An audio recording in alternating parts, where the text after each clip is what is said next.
Hey there, Hofstra fans, and welcome inside the WB Mason Coaches Report on GoHofstra.com. I'm Julian Coultry, joined by the head coach of the Hofstra Pride baseball team, John Russo. Coach, how's it going? Good, thanks for having me. Well, it seems like it wouldn't be baseball season if we didn't talk about you guys getting some sort of weather delay or some sort of weather postponement. You were supposed to go down to Mississippi State this past week, but because of the snow in the area, you guys had that game postponed. What were your thoughts of, obviously, once again, having another game delayed or taken away because of weather? The thing I'll say, and I told the kids, is I got to give administration a lot of credit. They did everything above and beyond the call of duty to try to get us out, and it just really wasn't a good way. We tried to go out earlier on Wednesday, and Atlanta was closed, and so was Birmingham. Then they tried us on a Thursday morning flight. It got canceled. Then they rescheduled us for a Friday morning booking, and that got canceled. I mean, there was a million different scenarios, me and administration was trying to do, and nothing we could pull off. It was just not meant to be. I saw a stat that, it snowed in 49 of the 50 states, the other daytime. And, travel was canceled in a lot of teams. And, I know like a couple teams in our area were able to get out, but it was all by the timing of their flight. And, it just wasn't meant to be. Obviously, when you have a series coming up that you don't get to play it, what do you guys work on? What do you make sure that, obviously, do you simulate something, or how do you get yourself that same sort of work, even though you're not playing a very good team like Mississippi State? Well, we had to simulate it for the pitchers for sure. You had to keep them on their same rotation and everything. And I gave the guys off Friday to, just have a mental day. It was a big letdown. It was almost a 2-year. I think looking forward to playing at Mississippi State for a lot of guys and the coaches and staff. And so, I gave them a mental day off. And then yesterday we came back, or Saturday we came back and practiced. And I thought we had a really good practice on Saturday. Came back, practiced on Sunday, had another good practice. So we're going to practice this afternoon. And I'm real happy with what we were able to accomplish in the 2 days. I was worried with the letdown and not being at Mississippi State, us not being ready. But the guys had good focus. Before we get to the game this week, I guess this gives us a little bit more time to preview the upcoming season. Last week we went a little bit in depth with the entire team, so this week let's try and narrow it down position by position. We mentioned catcher before, Matt Reistetter, somebody who obviously gets put into that Nationals organization now. It's back and forth on, last week you told me who you might see opening day. Have a little bit more of a feel come now? Yeah, the Rob Cafiero is going to probably, catch 3 out of 4 or 4 out of 4 games at Grand Canyon. It's just depending on what he's going to do. We don't know how Rob's body is going to react to catching 9 innings, more or less, back-to-back days, more or less, back-to-back-to-back days. And it's going to be a feel-out process, but we're super happy with, we had a freshman, James Denam, that I thought really played well in January and February, probably as good as any player performed in the time there. So we're anxious to get to see him in the lineup behind the plate. And, I think that those two, I think the staff is real comfortable with throwing to them, but, they'll have to get out there, throw some guys out. I know Grand Canyon attempted 8 stolen bases on the weekend, so they're going to get battle tested here the very first weekend out the gate, and we'll know a lot more about them next week. Now, as far as the infield goes, we'll kind of group them together. Obviously, we know you have guys back like Matt Ford, who missed last season due to injury. What do you think is the strengths of the infield? What do you think are the weaknesses of the infield? And who do you think could be the big star when it comes to this year? I think the 2 main guys in the middle, returning Matt Ford and returning Dalton Rouleau, they're both first-team All-CAA players. Matt was CAA Defensive Player of the Year. Dalton was preseason Defensive Player of the Year. I think when they were together as juniors, they were 4th in the country in turning double plays. I don't know if it gets as much bigger stars than what they do, and I'm anxious to see 2 newcomers in the middle infield or in the corners with Ryan Donovan, a transfer from Fairfield. He's a big left-handed hitter, left-handed first baseman. He's played really well for us.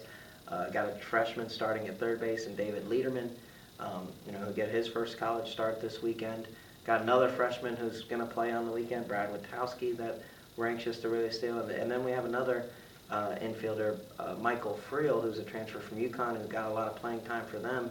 He's injured right now with a quad injury and, taking it slow, but you could have argued he would have probably been in the opening day starting lineup if we were able to play. Now, for the outfield, the past couple of seasons, you guys have had huge names. A couple of years ago, Danny Poma obviously was the big name out there in the outfield. Kenny Jackson, now a mainstay member. But as far as other than Kenny Jackson goes, what names might we be seeing in the outfield this year, and what do you expect? Kenny's a big one. He returns 4-year starter. And then, I think we'll have a new center fielder this year, a kid, Eric Ferguson. He transferred from Temple.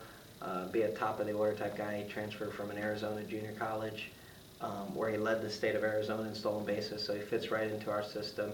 A guy who had a great fall, a great early season right now, and a decent year last year was T.J. Ersham. He would open in the day, start in right field. A guy that's going to mix between first, right field, DH, and move around is Eric Peterson. He was a transfer from St. John's, who's got to play there as a freshman, and so we have a lot of experience. And then you still have Kevin Brantley, wandering around that was a big cog in a lot of games for us last year, a big fixture in our lineup definitely at the end of the year, and somewhere in the mix here in the next few weeks. So I like our depth. I like having options. I feel like in the past we didn't have many defensive type switches or offensive type pinch hit type deals, and I feel like with the depth we have chances to make decisions this year. Now, as far as the lineup goes, obviously you mentioned it, the game got canceled against Mississippi State, but did you have a sort of grasp on what you wanted to do as far as the lineup went? Yeah, I know that Dalton will probably be at the top of the order, and Ferguson somewhere up there, and I haven't decided what to do with Kenny and Ford. Kenny hit 5-hole, 2-hole leadoff last year. Whether he'd go in the 3-hole. Ford would hit in the 3-hole his junior year, and I feel like with Cafiero we're very versatile. I don't think it'll be your standard 4 holes, a big thumper type guy. I think we'll be a little bit of more equated all throughout the lineup where we're able to run, do a lot of things, and have a guy or two that can leave the yard, but I just want to try to do as much damage in each area as we can. Now, in the matchup against Mississippi State, as far as the rotation on the bullpen goes, you mentioned it last week, a couple of big names out there that might be going out to try and get those starts, but who did you have pegged for the weekend? For the first 3 games, I think would go David Dorico game 1 and Nick Kozlowski game 2, and then Alec Eisenberg game 3, and then game 4 is probably going to go from any type of scenario where we don't use guys, because I have a lot of guys that I think that could start there without any problem. You have a Brian McDonald, a transfer from County College of Morris. You have a David Jesh, who started in that spot for us his first 2 years. You have a Chris Harkey, who could arguably be our best pitcher here so far in the early going.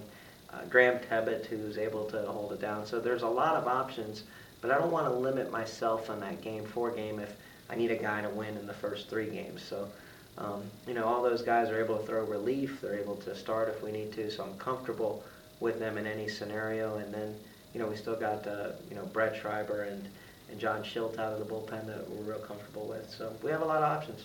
Now, the game coming up this weekend, pending obviously any snow in the forecast, would be against Grand Canyon. Might not be a team that if you look at, you would say, oh, I know that team. So for the fans out there, or for the people that really don't know Grand Canyon, what can you tell us about them? Well, listen, they're about to know them. I know that they were picked preseason 1, I think, in the WAC. So to come in your first year in Division I and be top 3 teams or anything is good. They were a team that was in the College World Series last year in Division II, and arguably one of, if not the best team is in Division II. I know their first weekend they lost 2 and won 1, but they put up some really scary stats, and to name a few, it starts on the mound. Their top 3 starters logged all but 6 innings on the weekend.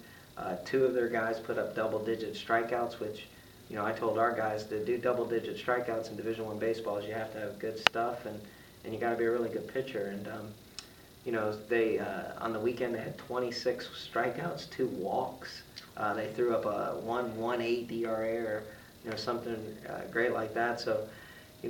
They're inches away from sweeping a series. They played a little bit rough on defense, but I think if they would have played defense, they probably sweep the opening series of their Division I existence. And, it's their first home series as a Division I school. I think that they're going to be really excited for that. And we knew scheduling it wouldn't be an easy opponent.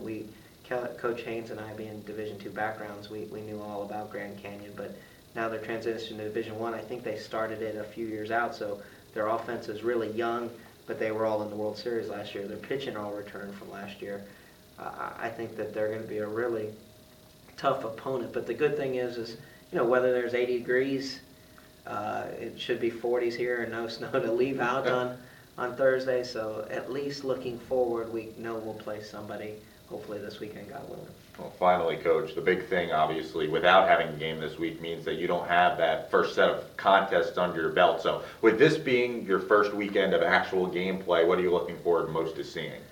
I think, I talk to the kids a lot about controlling controllables, and, a big one for that is throwing strikes to me. I think whether we're in a cage or outside, they should be able to throw strikes at a high rate. I think defense equates to the outside, being able to play defense at a high rate this coming weekend. Offense, I've never been able to figure out a way to simulate 90-some miles an hour in the cages to get the guys ready, but I think having good at-bats, I think being aggressive, we're going to be a work in progress for sure. So losing the 4 games at Mississippi State really hurt us because our bigger goal is getting ready for Towson to open up the conference season. We're going to pick up another game or 2. I think we've already picked up 3 from losing this weekend, so that'll help.